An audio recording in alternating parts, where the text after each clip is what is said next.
I would like to welcome you all to the Casino Insiders. I'm your host, Deacon Kane. As all of you guys know, Ace has moved on to some bigger and better things, but you never know. You may hear from him in the future, so that's kind of cool.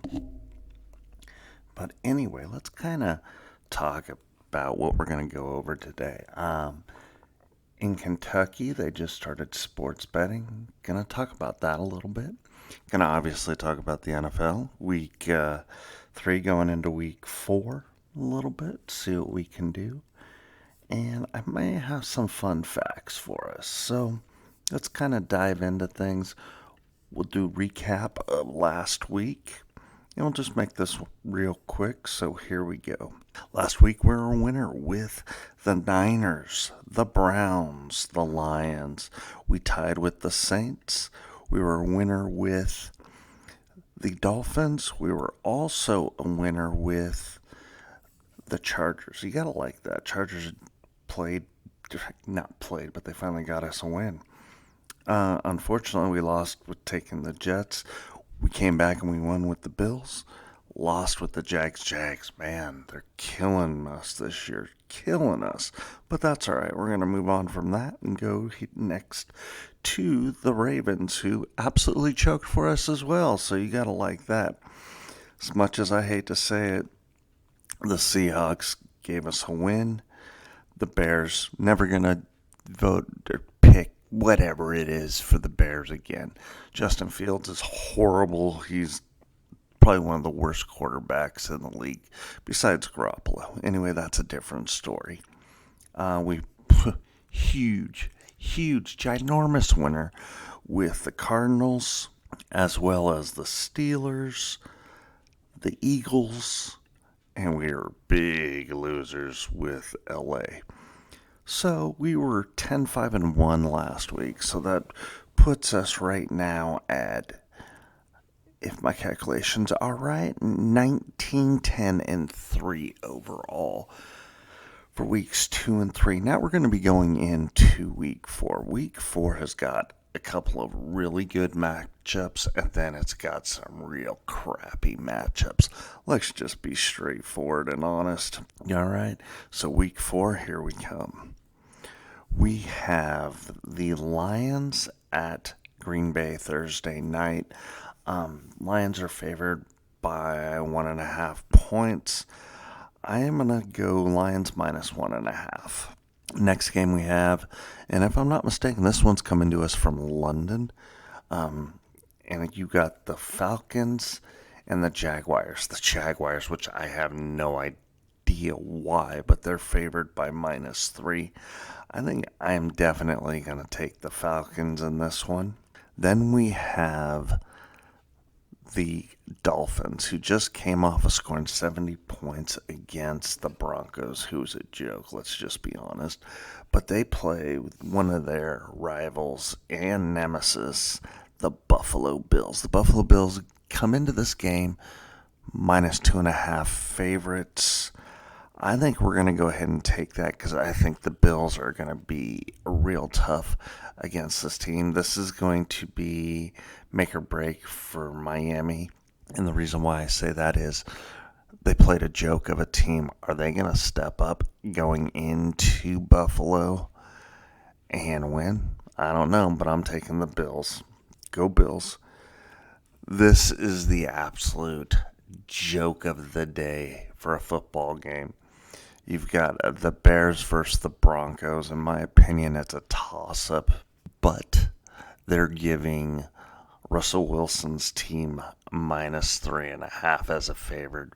So as much as I even hate to take this game, I'm going to take the -3.5 Broncos in Denver. Next one is going to be Ravens at the Browns. This to me is also an interesting matchup. The reason being is this. The Browns are favored -2.5 points. The Ravens just came off a bad loss. Let's just be upfront with that. But the Ravens again own the Browns. So it's kind of one of those things. It's another division rivalry, which is going to be a hard-hitting game, which I love, love, love to see. But I'm going to take the chance. I'm going to take the Brownies at home, -2.5. Next, we have the Bengals at the Titans. Bengals just came off a big win against the Rams. With that being said, they're 2.5-point favorites against the Titans, who are struggling big time. They can't seem to get Derrick Henry going. Nobody can seem to get going. So I'm going to go ahead and take the Bengals -2.5. Now, this game for me was very difficult because of this. The Rams go on the road again, 2 weeks in a row. They're playing the Indianapolis Colts. Now, with that being said, the Colts have Gardner Minshew. So if Gardner Minshew is starting, I think they get the W over the Rams. Yep, I called it here, folks. I'm going to take the Colts -1.5 over the Rams. Minshew magic, here we go. Now you've got the Buccaneers at the Saints. Buccaneers had did they even really show up the other night against the Philly? That was pretty ugly. But they're playing their division rival, the Saints, which these games are notoriously hard-hitting games and kind of back and forth battles. So we're going to see what happens. Expect a few brawls and big hits in this game. But I'm going to go ahead and take the points, take +3 and the Buccaneers in this game. The next game, this one's a strange one because the Commanders are actually playing some decent ball, and they're playing at Philly, who's favored by -8. I think I'm going to roll the dice on this one. I'm going to take the 8 points and the Commanders. I think that's going to be a good decision here. Now, here's the second worst game of the day. Yes, you heard it here, folks. You got the Vikings favored by -3.5 at Carolina Panthers. You know, you got Bryce Young coming back. They really don't have too many weapons for him behind him, it seems like. Their defense is pretty much decimated. Shaq Thompson's out. And then you got the Vikings, who knows who's going to show up for the Vikings this week. I really don't know. But I'm going to go ahead and take the +3.5. I'm going to take the Panthers at home. Let's rock. Let's go. Now you got the Steelers favored at the Texans, -3.5. DeMeco Ryans just came off his first win. CJ Stroud actually remembered how to play football. So that's a good win, but their defense played a lot better. But you're also going up against the Steelers, whose defense is starting to come into its own. I'm going to take the Steelers, -3.5, which I have no problem with. Then we've got the Raiders. Sorry, the Raiders versus the Chargers. Chargers are favored by 5.5. Garoppolo could be still on concussion protocol, so don't know if he's going to start or they're going to start that kid. Is it O'Connell? I can't remember which one. My bad. I apologize. Should have double-checked that. But anyway, I'm going to go ahead and take the Chargers, -5.5 points. Now we got a fun one. This is the Dallas Cowboys versus the Patriots. Cowboys come off a really fugly loss to the Cardinals, and they are actually favored against New England -7. My question is Blaine going to step up at corner for him, or is Mac Jones actually going to wake up and start playing ball? I don't know. But one thing I do know is they are going into New England against Belichick, and Belichick will surprise the daylights out of you. But I'm going to take the Cowboys -7. Now, this is a ball game that is difficult for me because, as you guys know, I am a diehard Niner fan. But 14 points, that is a lot of points. Even though the Niners have averaged 30 points a game in the last 3 games, and given up 12 23-7.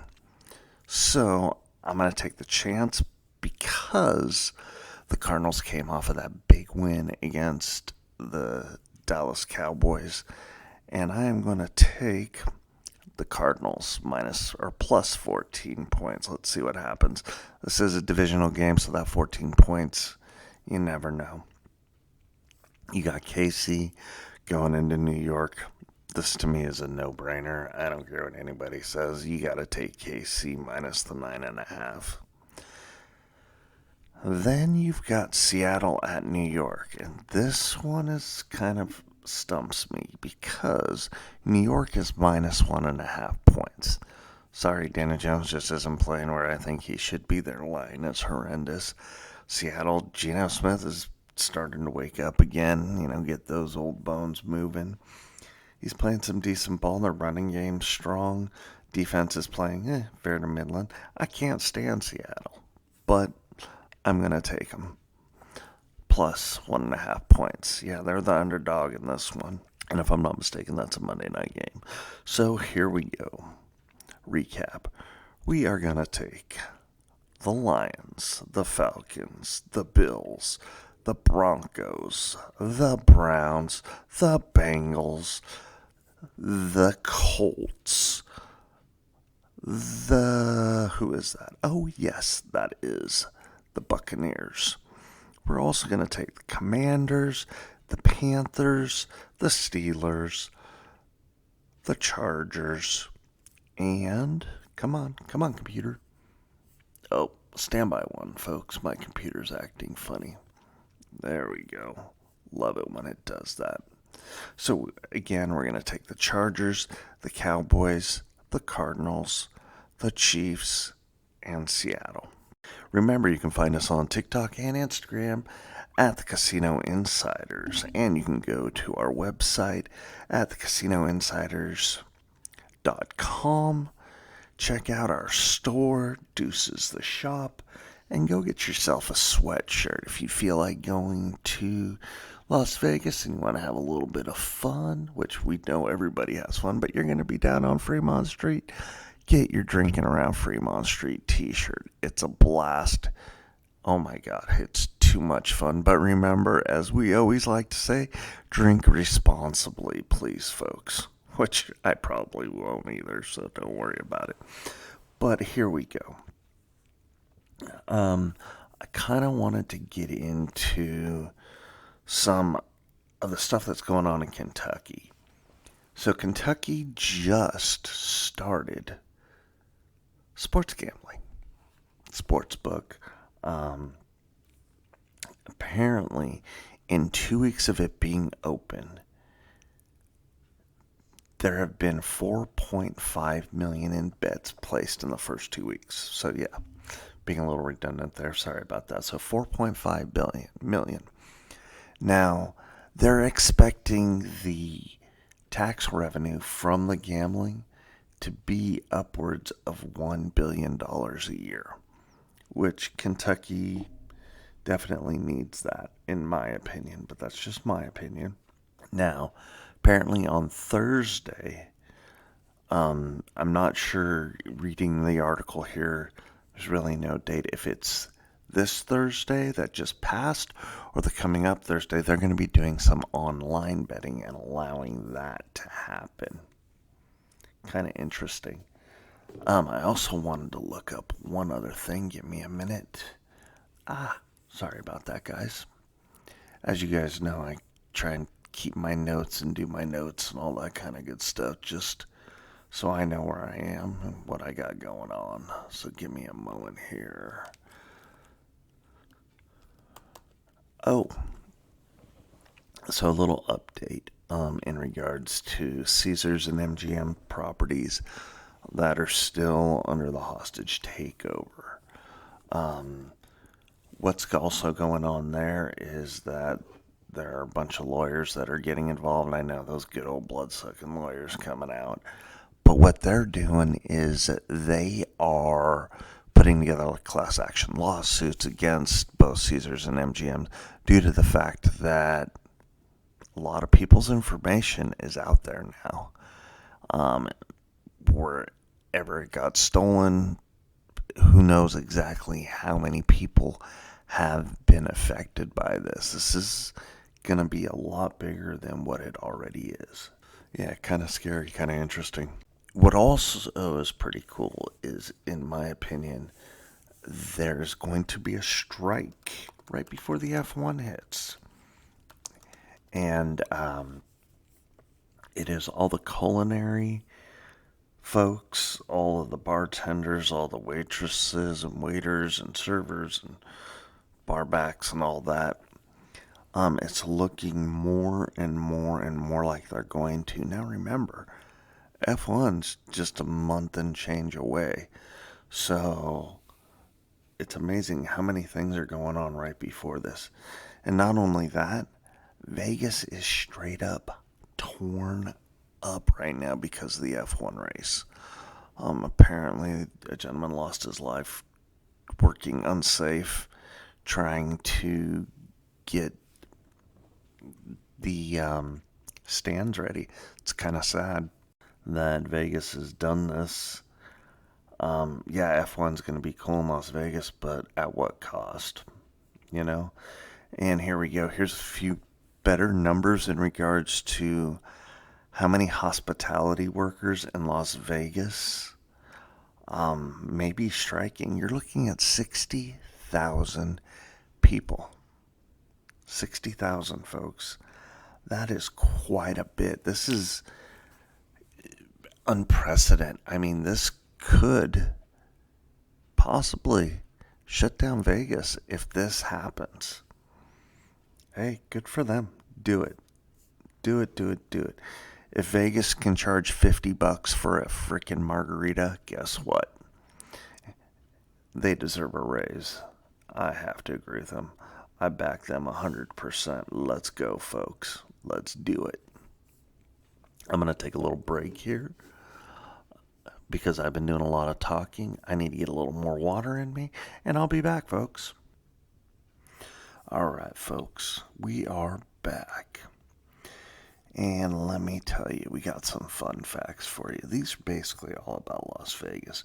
My next goal for our next show is to find some fun facts about Atlantic City, about Monte Carlo, about Venice, so on and so forth. So, here we go. And obviously everything's revolving around casinos. So, this question actually came up to me a while back and I completely forgot about it. What does Las Vegas mean? Well, Las Vegas means the meadows due to the water found in underground artesian wells. I thought that was actually kind of cool. I didn't know that. The next one is the famous Las Vegas Strip. It's not located within the city limits of Las Vegas. It actually falls under the jurisdiction of Clark County. With its millions of lights, Las Vegas is considered the brightest spot on Earth. Which, come on, does that really surprise you? Annual rainfall in Las Vegas totals slightly more than 4 inches. That's a lot of rainfall for a desert. I mean, go figure. That's quite a bit. And to think that off of that 4 inches, they get huge flash floods. Think about that. At 1,149 feet, the Stratosphere is the tallest observation tower in the United States and second tallest freestanding structure west of the Mississippi River. River. There we go. Spit it out. River. Boy, it's amazing when you're taping this at 3 o'clock in the morning what happens. Anyway, I'll get back to my fun facts. Here we go. Consumption of shellfish in Vegas is over 60,000 pounds per day. That's higher than the rest of the United States combined. Now that's crazy.